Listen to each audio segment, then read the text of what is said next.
home since a little before noon, 11 o'clock maybe, I'll have to look. And now it's 3:40, 3:35. Down to the last layer, light opaque highlights. Now, I say this before, but let me repeat this for you newcomers and just to help me keep clear as well. The last stage, this stage, is the only layer that I call overpainting as opposed to underpainting. Everything up to now has been underpainting. The good news is the painting is 95% finished.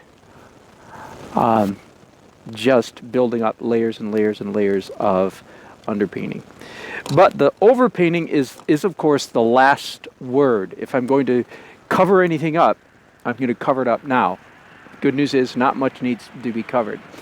So everything's mixed with white, so it's opaque, can be thick. I can do some impasto if I want to, can do some palette knife if I so choose.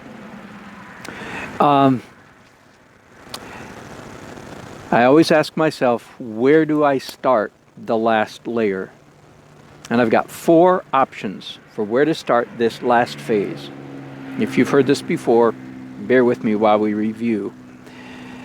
Option number 1 is do like a traditional oil painter, start with the furthermost object, which in a landscape is always the sky. Start with the sky and move forward. That's option number 1. It's a very viable option here. Number 1, start with the sky. Number 2, start with the lightest, brightest, whitest image on the canvas, which in this case is going to be the face of this building back here, and then work from there, darker, darker, darker. Everything's light, but you need the lightest to second light, third light, fourth light, and so on. So option 1, sky. 2, brightest spot. Number 3 is start at the focal point and work out. Now, the focal point of this painting is really an interplay between these 3 shapes: tree, dark, light. So number 2 and 3 options are very closely related. The start with the White House or the focal point, but I think the more focal point is the tree. So start with sky, house, tree, option 1, 2, 3. And number 4, and sometimes I do this one, every one of these I do. Number 4 is start with anything in the painting that needs color correcting or needs local color before I can proceed. And there is actually one candidate in this painting for that, and it would be the wall of this house right here. Is that the color that I want? It's the value that I want. It's the light dark, and it's very close to the color, but it's a little bit busy and applying some opaque stuff to it. And by the way, a lot in this last layer, not everything is opaque. Some is opaque, thinned out, so it's translucent. So that's an option. A little bit of the chimney is an option. Getting some orange, russet brown, rust color in the chimney is for local color. This green back here is another option. Okay, so it's decision time, and it's always very intuitive where to start. I've given you the 4 options. Why I decide which one, I'll never know. By the way, I continue to take pictures over my shoulder here because all day long this place has just been an absolute smorgasbord of light, play of light.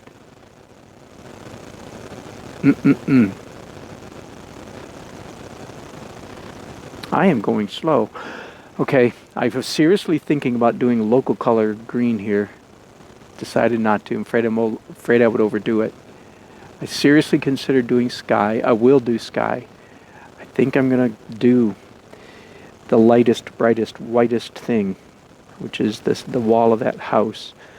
So here I'm mixing up titanium white with a little bit of yellow ochre. That's my favorite combination for warming titanium white, is not to go to warm it. Don't go straight to yellow.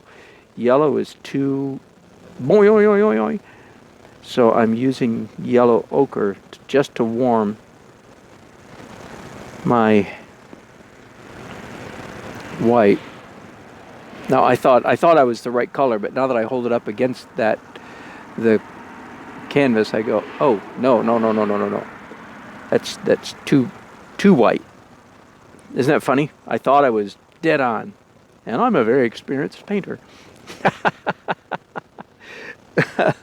I want you to know that everybody experiences that. Our eyes only see color in context, in relationship to what's around it or what we've been looking at and so on. Now, here's an interesting thing. I used to, when I was doing light, bright, white stuff like this in the past, I used to come back and add a lot of glow, but I've already got glow there because of my fuzz layer. So that's an interesting question. Does it need any more glowing? I don't know the answer to that question. I'm withholding judgment on that decision till I get a little bit more painted. My guess is yes, I'm probably still going to pick up a fan brush. Some of you are saying, well, what is glow? Well, there's a lot of ways to do it. One way is to do what I'm doing right here. Draw a fairly sharp, hard edge, and then come back with a fan brush and just fuzz it out, just mess it up. That's all. That's one option.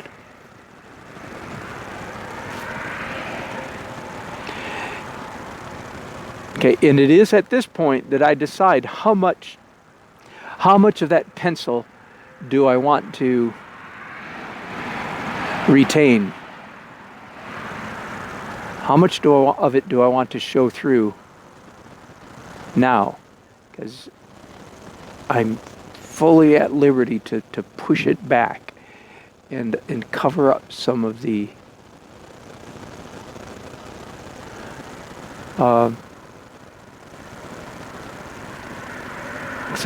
pencil. Sometimes I can't talk. You hear that I stutter and have strange pauses because I can't talk and paint at the same time sometimes. I'm also, as you can tell, outlining the clapboard,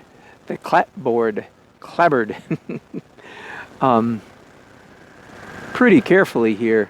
And my hunch is I'm doing it too carefully. Oh, yeah. No question. I just stood back and saw it with clean eyes. So the first thing I'm going to do is I'm just going to take a fan brush. And while I'm at it, oh, yeah, see? That little bit right there? Oh, that is just gorgeous. And I'm not bragging or I'm not patting myself on the back. That's not the way it feels to be an artist. The way it feels is like, doggone, can you believe how good that turned out?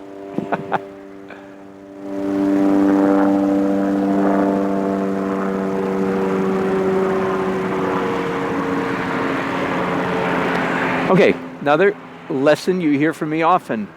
Whenever you have a repeating motif in your subject matter, this is classic, the clapboards, the boards. Whenever you have a repeating motif, it is important, listen to me, it is important that you come up with a number of techniques for rendering that repeated pattern. Now, you've just seen me do at least 3. The clapboards, I'm talking, it's a repeated pattern, bump, bump, bump, bump, bump, bump, bump, bump, right? And you just witnessed 3 different ways to render those lines. 1, pencil. 2, negative painting. I painted around the pencil, right? So that's 2 techniques for rendering those lines. And then, of course, I blended to diminish, and then I used the handle of this brush and I scratched. So that's 3 different techniques so far, and there may be more, for rendering the clapboard. Boy, I really need to figure out how that's pronounced. It may be a regionalism. You know, it's one of those words. It's come across many languages and cultures. It may be it's pronounced different ways in different parts of the world. I wouldn't be surprised if that's the case.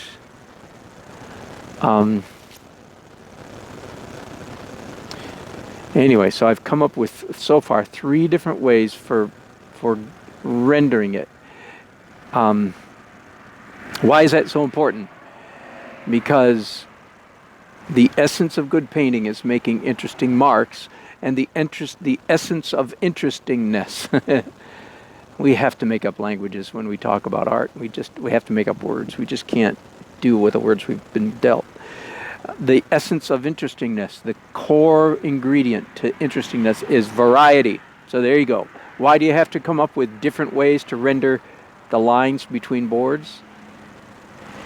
Has to do with interesting marks, and the key thing, the key aspect that makes something interesting is variety. So there you go.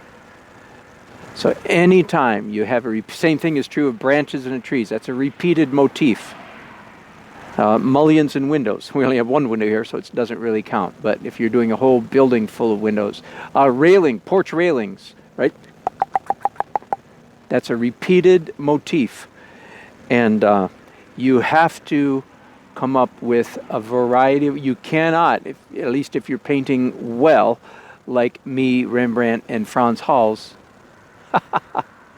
and Van Gogh, by the way, included in the same category.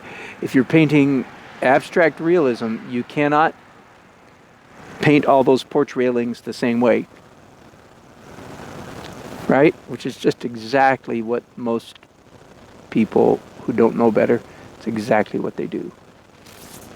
And obviously, we're not talking super realism. When you're realism, you can paint them all the same way. Knock yourself out. Have at it. I've talked already too many times about why I don't do super realism.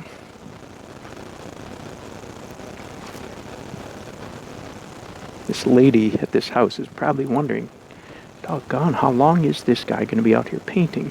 And I don't blame her. I don't blame her for feeling that way. We're to the time, we're only 3 weeks here as we speak. We're only 3 weeks from the winter solstice, the shortest day in the year, the earliest sundown of the year. So it's really it's not even 4 o'clock yet. And especially because it's so warm, it feels like, early mid-autumn. But here we are, it's 4 o'clock, and it feels like evening. It feels more like 6 o'clock to my body, to my psyche. I have to keep looking at my watch and realizing, oh, it's really not that late yet. Okay, so I just mixed up, again, a opaque, but I'm applying it very thinly. So this is sort of like the fuzz layer, in that it's translucent, with this one big exception. I'm painting much more precisely than I did in the fuzz layer. Does that make sense? And I've got a little problem here already. I need to distinguish between this is called the fascia, the part of the roof that overhangs the wall that comes out toward us. That's called the fascia. And I lost my fascia there for a minute. Do you ever lose fascia? I hate it when it happens in public. And now that I've done that, I'm going to come back and sneak in a little pencil again.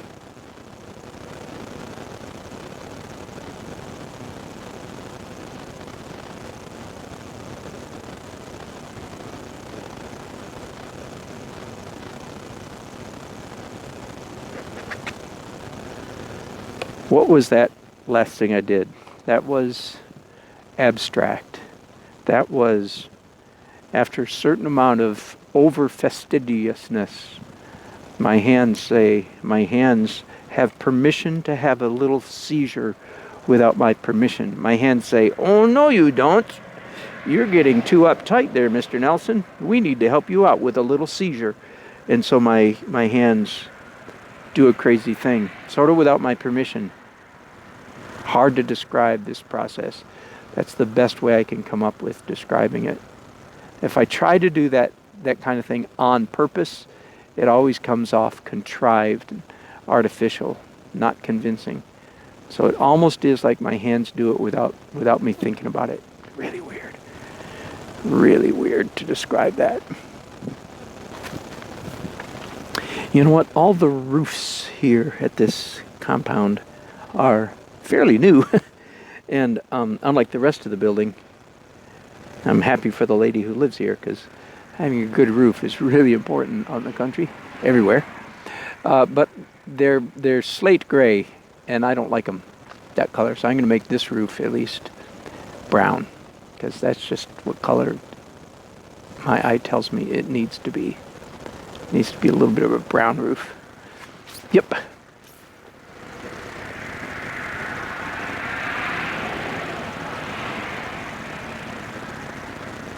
Okay, I think what I'm going to do next, I'll keep using these two brushes, is I think I want to tackle the front edge of this tree. So I started with the lightest thing in the painting, which was this, the face of this house. Now I want to move to the rest of the focal point. I'm trying to mix up a fairly light yellow ochre. And this will be, I shouldn't be looking over there because the lighting over there now is nothing like it was when I was painting the tree. Nothing. The light's totally coming from this side of the tree now. That's what happens when you're outside all day.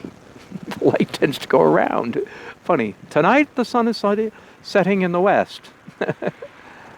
Nope guarantees about tomorrow, but tonight the sun is setting in the west. So I want to give I'm painting around some of the pencil lines that were here earlier. I want to create the illusion of bark texture, but the tree's pretty far away. It's not like we can see an awful lot of texture from this distance. So I just have to give the impression of bark without getting carried away. It'd be real easy to get carried away on this. There's a little bit of pencil down there that I want obliterated. It's just too much. Did you see that little flick there? Just trying to give the impression of light.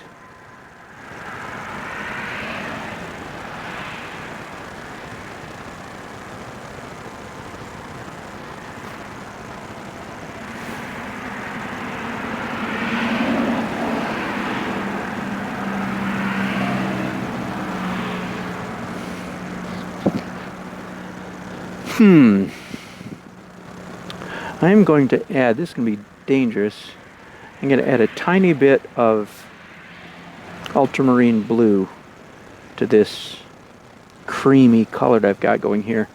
So I want it, and I can actually add more. Good, I was afraid of overdoing it, and I think I underdid it. That's always a nice thing. It's hard when you're mixing colors, you've had this experience, and you add a little something to whatever it is, and you add too much of it, right? Happens all the time, right? It does. Happens to everybody. But now I need a little bit more red in that color. So burnt sienna and oxide red should do the job. By the way, in this final stage of the painting process, if you've done the underpainting right, you don't need to invent or make up a whole lot. The canvas, the painting in its current existent state is telling you what colors to put on. I don't have to make stuff up. It's already all there. I'm just pushing and exaggerating slightly what's already there. Matching the color that's already there. Like for instance, I go around the tree here, I don't wonder, what colors do I need to incorporate. It tells me, and it's clearly yellow ochre and oxide red or brown. Oxide red is a brown, is what I'm trying to say. Every time I say oxide red, I'm afraid that somebody will think that's a red color. That's just the name of the paint, and it's the color of rust, literally oxide.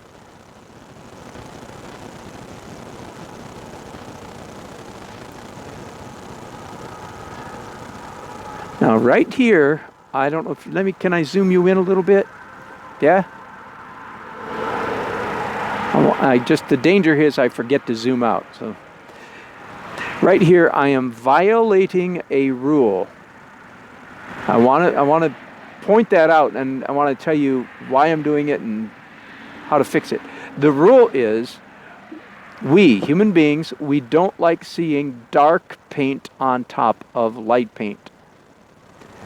And right now, the color that I've got on my brush is very close to yellow ochre. It's a mixture of things, but it's very close to original yellow ochre. And I'm going back and covering up some of the stuff I did just a few minutes ago that was lighter than that. So that is a rule breaker. Now, why am I doing it? Because it needs to happen. So why would you?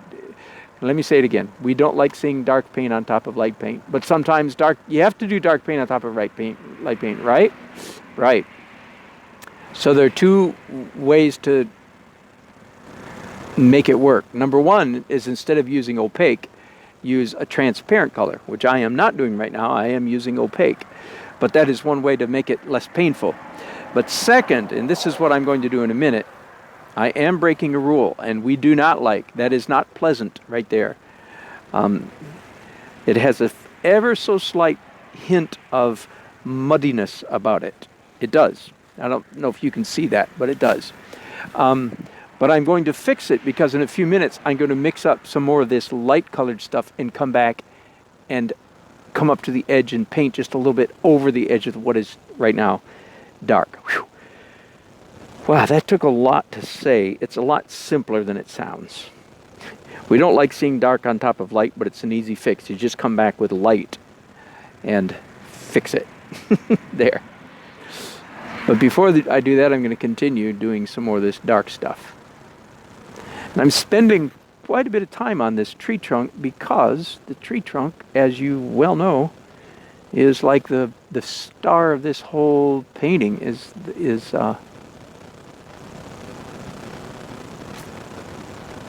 So there's a lot of energy. I'm putting a lot of energy into.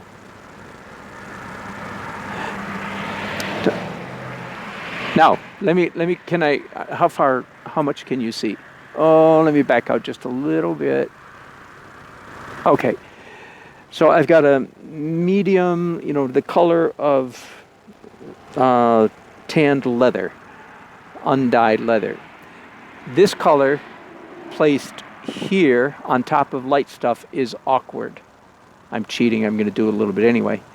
But it's not pleasant. We don't like that. Conversely, this same exact color placed up here on this dark stuff, we like very much. So let me repeat. We don't like seeing dark paint on top of light paint, but we love seeing light paint on top of dark paint.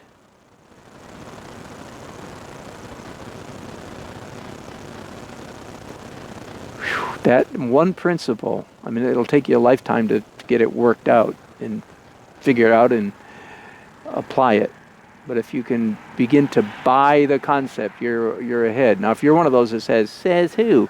Well, you mean besides me and Rembrandt and every great painter that ever painted before 1890? Besides that? Yeah, nobody. I figured it out myself. It's the magic of painting in transparent colors, transparent layers. That's where I learned that.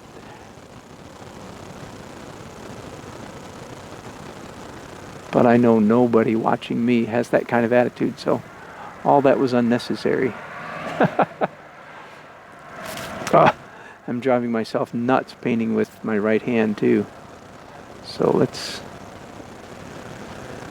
And that is really true. I get irritated now when I find myself painting too much with my right hand. And it probably does mean that I'm being too piddly right at the moment. I probably have been.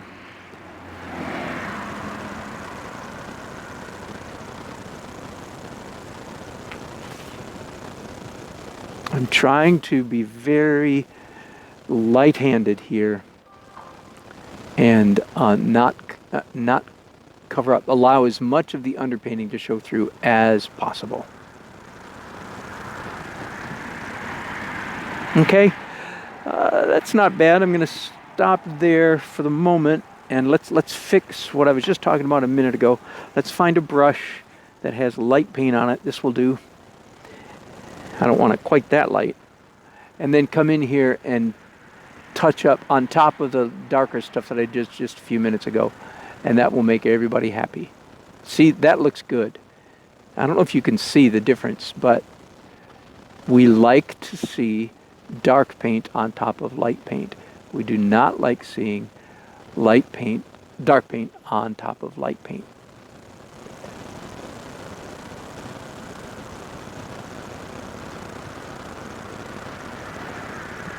Good enough for now. I have a feeling that when I come back on tomorrow, if I have time to work on this painting tomorrow, which I probably will, I have a feeling that I will be going into this tree with, first of all, a glazing on top of what's there, and then doing more dark highlights, dark details and light highlights. But it's all wet right now, and it's good enough for now. I have a medium transparent, well, it's all dirty now, so it's translucent brown on my brush, and I'm partly obscuring pencil lines. Just a little bit too much in the pencil lines, so I'm pushing them back to where I want them. Okay, deep breath. I've been out here a long time. You guys have been out here a long time. I feel a little bit of that. I could press through and finish. I could, but I'm feeling a little bit of that fuzzy brain fatigue coming on. And it's getting chilly. It's rolled on the sleeves. So I don't want to ruin the painting by doing what I don't have to do. I don't have to finish it. Let me do just a little bit more, but I think I'm coming in for a landing. Okay.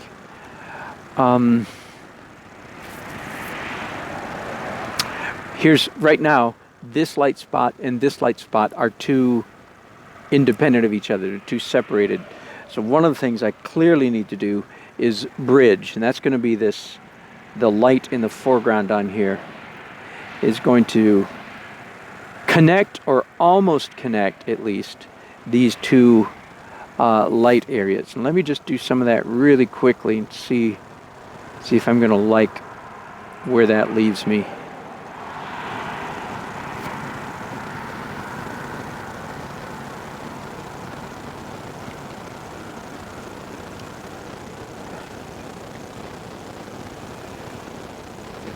And again, this is sort of like the fuzz layer, except that the paint is much more opaque than I was doing back when I was doing the fuzz layer, right? So it's still, I'm doing soft edge at the moment, but it's opaque. So it's not the same as that layer of fuzz I was doing a while ago.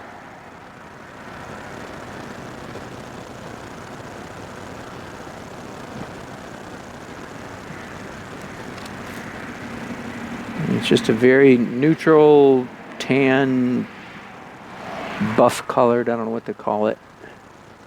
Buttery, a little more brown than butter.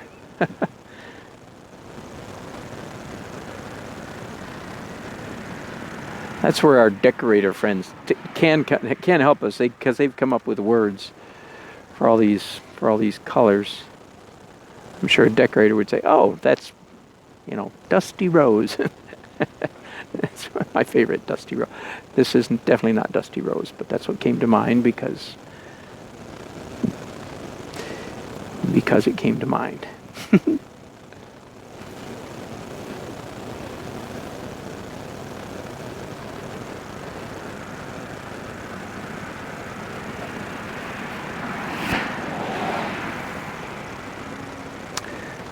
I'm going to paint with a rag, simply because I want this edge down here. I not only want it soft, I want it expressive. I want there to be hand marks in it. Let me darken this, the stuff that I just put down there. Dark, mix up a color slightly darker, and come down here, closer to the foreground.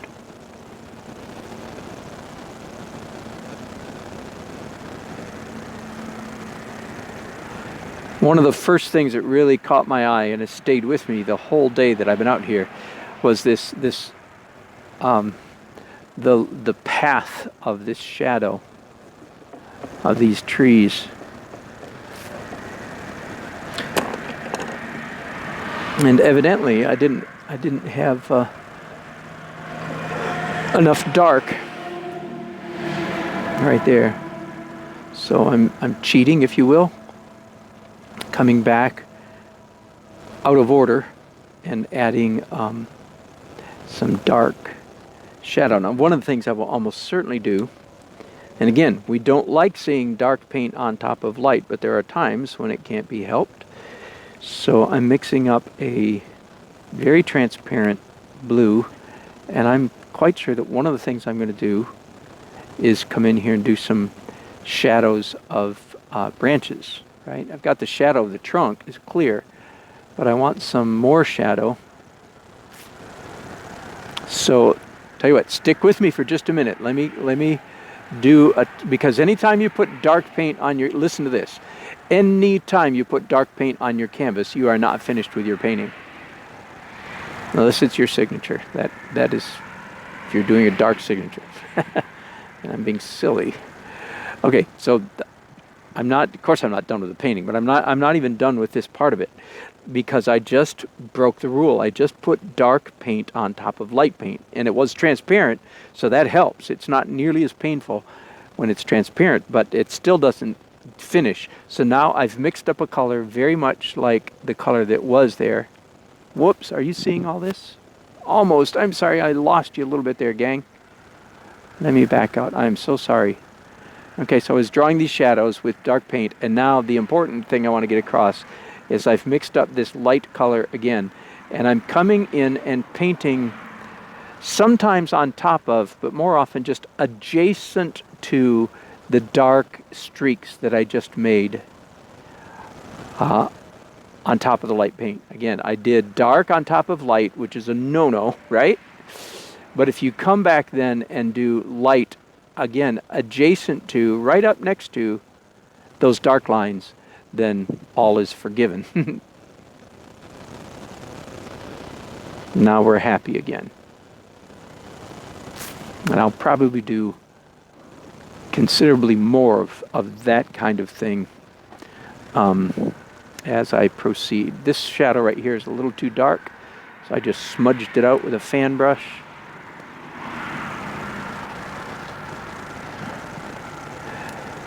But I believe that's going to work. I'm going to paint with a rag again, and I need to get my paints out of the way. I want to smudge this down here, but I don't just want it soft. I want it painterly. I want to see hand marks. I want to see brush marks, but the brush is too small, so I'm using a rag. When I say brush marks in this case, it's rag marks. Get it? So I think that's working now. And what I mentioned a little while ago, that I had a white spot here and a white spot here, and they were too disparate, too disconnected. Now this all reads as one large shape with a little bit of, a hockey stick of darkness right here that doesn't bother us. Now we feel like this is all light, and that works. That makes it work. While I'm painting with a rag, just softening that edge right there. Okay, let me do just a little bit more, and if I get feeling tired, I reserve the right to quit anytime, but I'm doing okay at the moment. This is all, here's a problem. This is all very uniform in color, right? I don't know what color it is. Brown mustard color. But it's all way too uniform in color. So the first thing I'm going to do is come in with a lighter version of what's there, and you've heard me say this before, it almost always works successfully. It's almost always a good idea to, when you're in the opaque stage, the opaque phase of the painting, to mix up a color that is slightly lighter than the last thing you put down, and put the slightly lighter color on top of it. Well, now that I've done it, I am doing it once. Can I do it again? Oh, yes. Can you mix up an even lighter color? And the answer is probably yes, you can. But it's the monotony of what was all one color now looks much better because I've added lightness. Now, another little trick, and let me see if I can do this very carefully, is to come in with a color break, it's called. So I'm mixing up almost the same color, but I add a little bit of red to it. So now I come in here and do just a little bit of pink-ish stuff. I could do purple, green, yellow, orange. In fact, orange is begging me right there to do some orange, so let me do that. Why is it begging me? Because, can you see? There's already orange on the painting right here. Can you see that little blush? Yes, you can. Good. And so I just wiped off my brush, come in here with some orange. So it's opaque orange now. And give, if you will, give this little orange blush a little help. It's going, I'm feeling lonely. And so it goes, okay, little fella, I'll be there in a minute with some orange to keep you company. Now, one of the reasons that we like that is that our eye enjoys being fooled by what's on top of what. And now we can't tell real easily, we can't tell what orange was coming through from underneath, which is what was happening a few minutes ago, and what orange is on top. Same thing with sky holes. What part of the reason we enjoy sky holes is not simply because it makes it look more like a real tree, but it's because our eye enjoys being fooled slightly by what's on top of what. I've got this lovely orange, and I'm driving myself crazy painting with my right hand. So now I know I'm getting tired because I'm sliding into one-handed painting. So that's an indicator to me it's just about time for me to pack up and go home. I'll finish this painting maybe tonight, who knows. I've had a pretty long day, very likely tomorrow or this weekend sometime. I say that and then I just keep painting, of course, you know. But I am in a dangerous zone. I know, I can tell I'm tired, so it is, I do need to be careful not to just keep going. Because it would be really easy to just get sloppy. And again, when I find myself painting a lot with my right hand, that's a warning signal that, whoa, you're getting tired. And I don't paint well when I paint with my right hand. Too much. Okay, no, let me fix a little problem right here. It's the fascia part of this house that just needs so there, in this case, I'm literally covering up a mistake. Literally.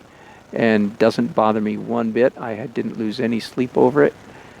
I didn't get grumpy or anything. I just fixed it. And that's the end of it.